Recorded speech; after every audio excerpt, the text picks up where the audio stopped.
X minus 1.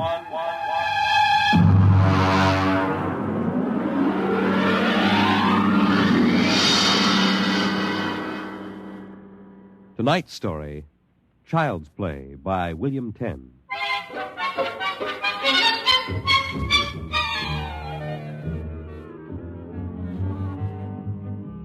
My name, Sam Weber. My job, an attorney, and a pretty successful one, if I do say so myself. Maybe you won't believe it, my best friends find it hard to believe, but I used to be a completely different guy. Frightened, sickly, nearsighted, a real Mortimer Meek. No kidding. But that was 10 years ago. The big change in me began to take place on a cold December morning in 1955. Just a moment, please. Yes, please? Weber? Yes. Samuel? That's right. Okay, Jack, step back. All right, fellas, bring it in. Just a moment. You must have the wrong... Watch it, Jack. Sign here. Is that for me? Weber, Garden Apartments. It looks like a coffin. I don't design them, Jack. I just deliver them. Sign here.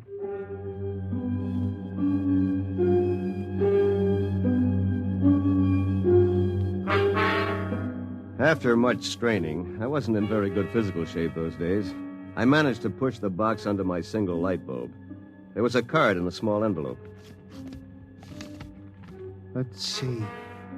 To Sam from your classmates at the Interdimensional and Cosmic Institute. Merry Christmas. 2155. Holy jumping catfish. Hey, mister! Hey, mister! There must be some mistake. Hey! Holy jumping catfish. They were gone. And I didn't even know which delivery company it was. I sat down to think, and it was just beginning to seep into my sleepy brain that maybe this was one of Lou White's practical jokes when I noticed there was something funny about that box. For one thing, it was dated 2155, 200 years from now. And for another thing, it was solid gold. Pop had been in the jewelry business long enough for me to verify that. At that point, I decided to open it up and see what was in it. After about a half hour of fumbling, I gave up. All right. If you won't open, you won't open.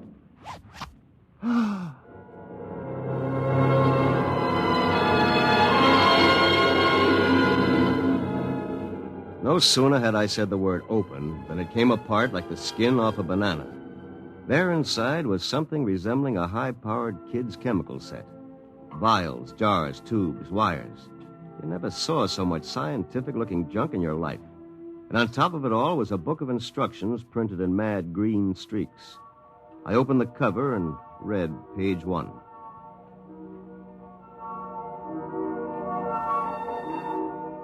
Build-A-Man set number 3. This set is intended solely for the use of children between the ages of 11 and 13. The equipment will enable the child to build and assemble complete adult humans in perfect working order. A disassemblator is provided so the set may be used again and again with profit. Refills and additional parts may be acquired from the Build-A-Man Company, 928, Diagonal Level, Glunt City, Ohio. Remember, only with Build-A-Man can you build a man.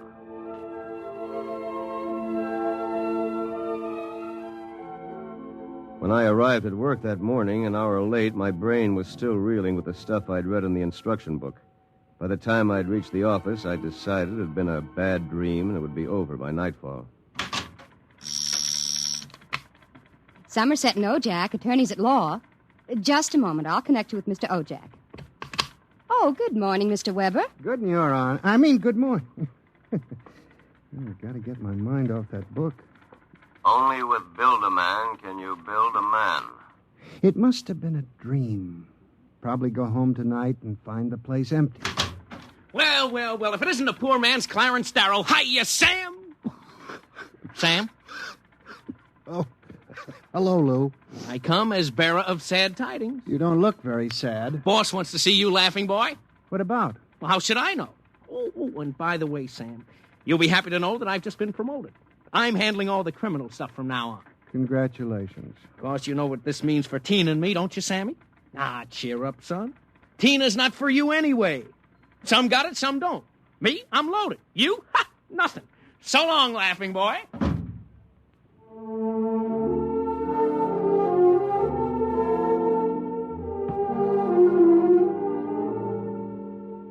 That was my good friend, Lou White.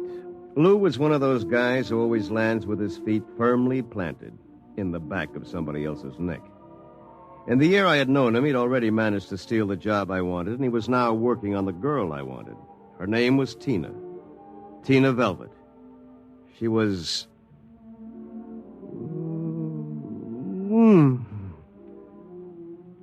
Good morning, Sam. Oh, good morning, Tina. My, you look Yes? good enough to take to lunch. Oh, I'm sorry, Sam, but I promised Lou. Sure. I hope you're not too disappointed. Me? Oh, no. Some got it, some don't.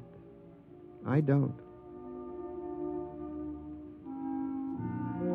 Theoretically, Tina was employed by Somerset and Ojak as combination secretary and switchboard operator for Lou and me. I guess she wasn't what you'd call really smart, but she always managed to look like a pin-up girl caught with her clothes on, if you know what I mean.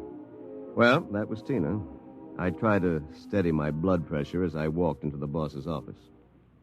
You sent for me, Mr. Ojak? Oh, yes. Sit down, Weber. Sit down. Thank you, Mr. Ojak. My boy, in this business, you've got to be aggressive. You've got to go out and create new clients. I don't mean ambulance chasing or anything like that, but you've got to show some zip. Yes, sir. Well, get in there and punch, Weber. I want to see a change in you in the next few months. As a matter of fact, you'd better. I went back to my office, resolved to show some zip. I bit savagely into a copy of Hackleworth's On Torts. Then I called Tina for a memo. But by the time she came in, my mind was wandering again. Rosenthal versus Rosenthal. On August 4th, the party, the first part. What comes next? Sam, what comes next? Oh, listen, forget the memo for a while. I want you to take a letter. All right, Sam. Today's date, usual heading. To the Chamber of Commerce, Glunt City, Ohio. Gentlemen, would you inform me if you have registered a street or avenue known as Diagonal Level or Avenue? I write on behalf of a new client of mine. Oh, Sam, he was a new client. I wondered about it, but he looked so strange and sinister. What did he look like? Well, he was a terribly tall old man in a black overcoat. He asked if you were in, and then he tried to get your home address. But he looked and acted so strange, I didn't give it to him.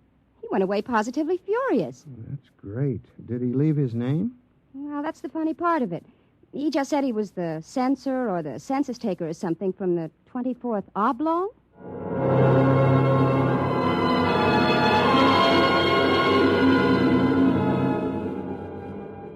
I left the office early and went home. Sure enough, there it was, my Build-A-Man set gleaming a little obscenely in the corner. I walked over to it, gave it a kick, and hollered, "Open sesame!" 3 minutes later, I was flopped down in bed reading Chapter 1, Making Simple Living Things. An hour later, I was fooling around with such complicated items as the Junior Bicalibrator, which measured everything from blood pressure to hemoglobin content, and the Jiffy Vitalizer, which was actually supposed to put life in your creation, providing you had followed instructions carefully. At 8 o'clock, I went out to supper with the idea of getting a little drunk. I did. At 9:45, I came back and made my first simple living thing. Here, boy. Here, boy. Maybe you aren't a boy. Let's see. According to the book, you are a rubicular oyster hog. Not much to look at, but I made you. Me, Sam Weber, attorney at law. I have created life. Hey, come back here. Come back. Here, boy. Here, boy. Here, boy. Hey.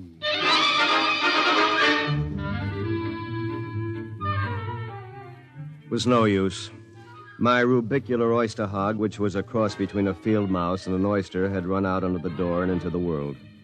Next morning in the office, I turned to Chapter 2, Duplicating Babies and Small Humans. Assemble your mannequin, setting all molds to the indicated calibrations. To disassemble a model, use the disassemblator provided with the set. If you cannot destroy your creation, the law requires you to call the census keeper for your oblong. Good morning, Sam. Here's that memo on Rosenthal versus Rosenthal. Also a letter for you. Shall I read it? Please. Dear Mr. Weber, there is no firm at Blunt City bearing the name of Build-A-Man, nor do we have any thoroughfare called Diagonal. Sincerely yours, Thomas Plantagenet, Mayor. Well, that's that. Oh, by the way, your client was here again this morning, the ghoulish one. What'd you tell him? I said you'd be in later. Thanks. Will that be all, Sam? Yes. No. Are you doing anything New Year's Eve? Sam, I'm disappointed in you. What did I do? You haven't even noticed. Noticed what? The ring, silly. Third finger, left hand. What? Who? Lou gave it to me. Well, Lou has plenty of zip. I'm sure you'll be very happy zipping around with each other. Oh, Sam. What's the matter? I don't know. I'm so confused. Hey, listen, what's going on in here? Tina just told me the good news about your engagement. She's crying with happiness. Is that right, honey? Well, no hard feelings, Sam. It's just that the best man got the girl. You understand how it is. Oh, by the way, we're having a little celebration at Segali's tonight. Drop around and we'll live it up a little, huh?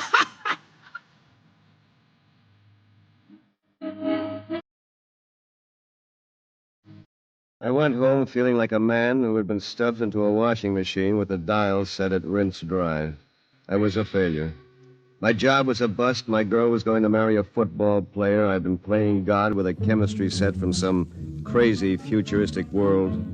And the bill collectors were hot on my heels. Why not? Think of it. A Sam Weber without all the psychological problems you've got. A dynamic, uninhibited Sam who could win a girl like Tina by sheer magnetism. Then, when it was all over, we just take the old disassemblator and presto. And I can do it, too.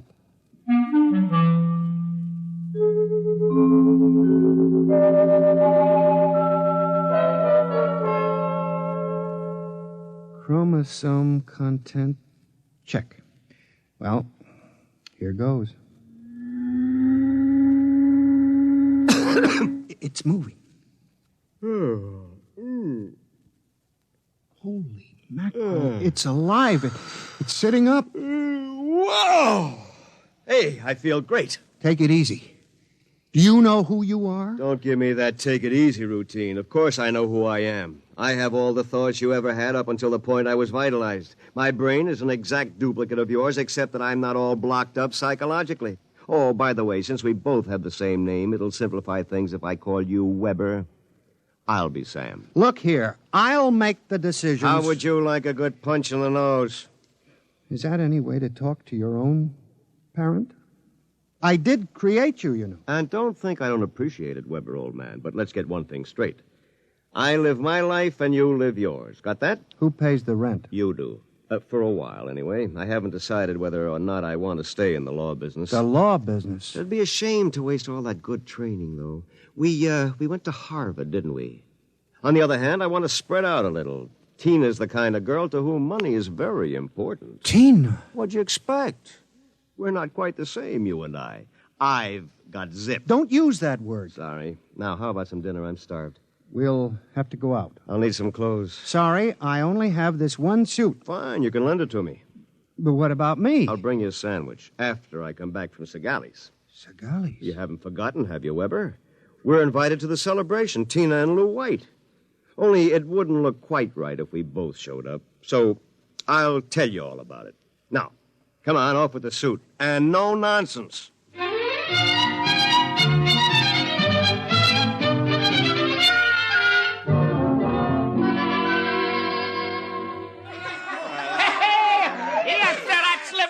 Folks. Yahoo! Hey, have another drink, Mr. Ojack. Come on. Thank you, Lou. Is everybody happy?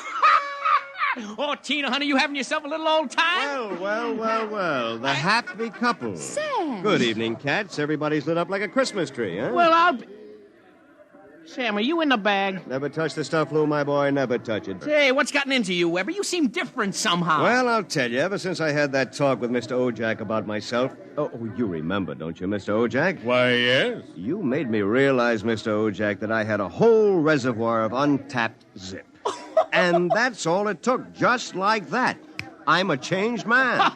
I don't believe it. It's an act. Why, you're nothing but a cream puff, and you always will be. Mr. Ojak, I think he owes me an apology for that. I should think so. All right, all-American boy, make with the apologies. Apologize? Why, for 2 cents, I belch you. Folks, would you excuse Mr. White and myself for a few minutes? Coming, Mr. White. I'll be right back, honey.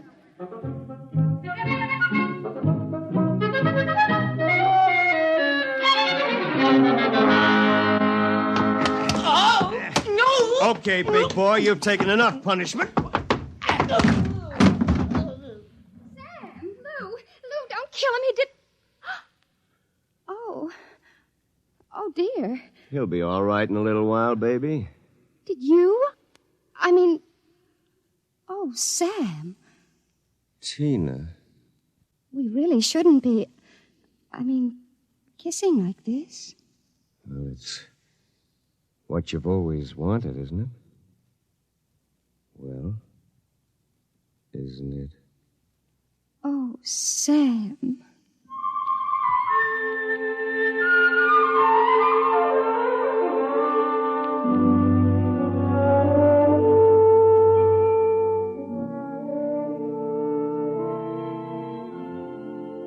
By this time, he's probably kissing her.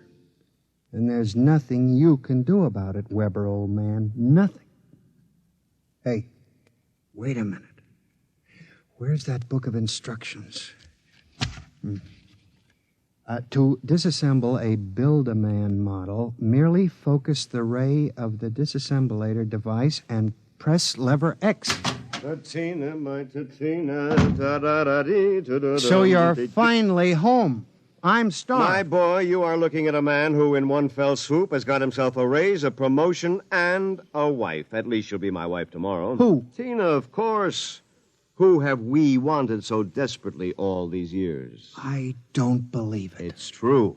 I had to put on quite a show, but all around it was a real success. Mr. Ojak was so impressed, he called me aside and said he was going to give me a crack at some criminal cases, and if I made the grade, who knows, I may even accept a partnership. And what happens to me? I suppose I sit in this room with no clothes for the rest of my life. Oh, you'll be well taken care of, Weber. You've got it all figured out, haven't you? That's about it. Only you neglected to consider one thing. Oh, what's that? This. Oh, come on, put that down. I'm going to melt you down like a Welsh rabbit.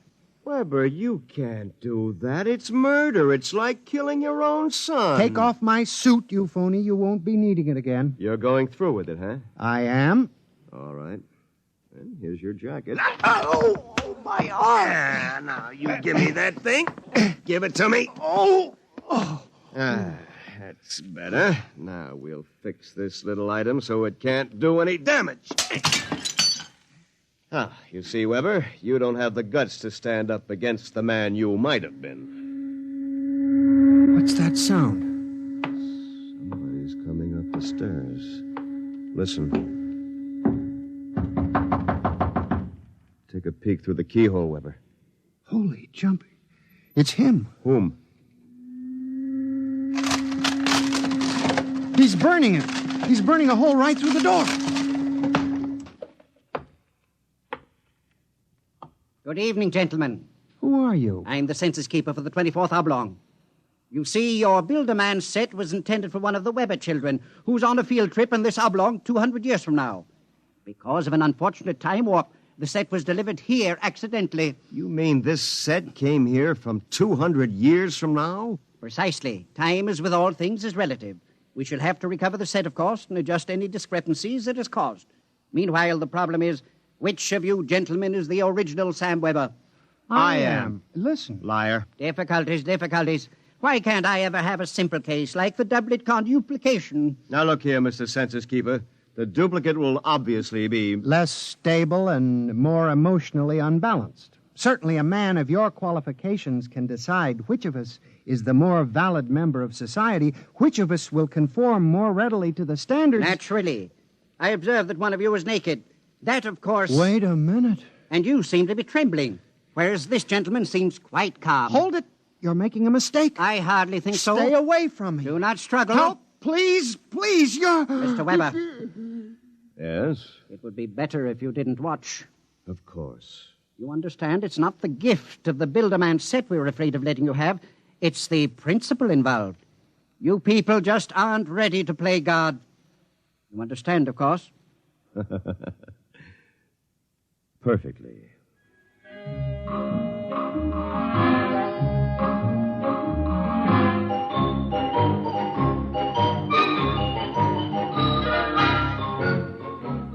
Well, that's my story. Within 10 seconds, the old Sam Weber had been completely dismantled and packed into the box. Tina and I were married, as you know, and I went on to become a full partner in the firm of Ojak, Somerset, and Weber.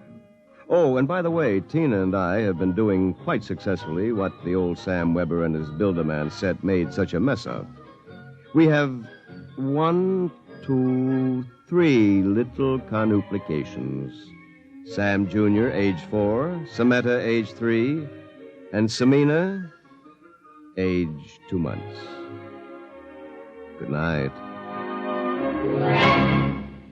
You have just heard X-1, presented by the National Broadcasting Company in cooperation with Street and Smith, publishers of astounding science fiction.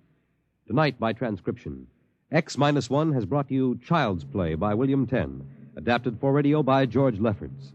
Featured in the cast were Bill Zuckert as the truck driver, John Gibson as Sam, Grant Richards as his alter ego, Peggy Lobbin was Tina, Ted Osborne played Mr. Ojak, Bob Hastings played Lou, and Guy Rep was the man from the Census Bureau. Your announcer, Fred Collins. X-1 was an NBC Radio Network production.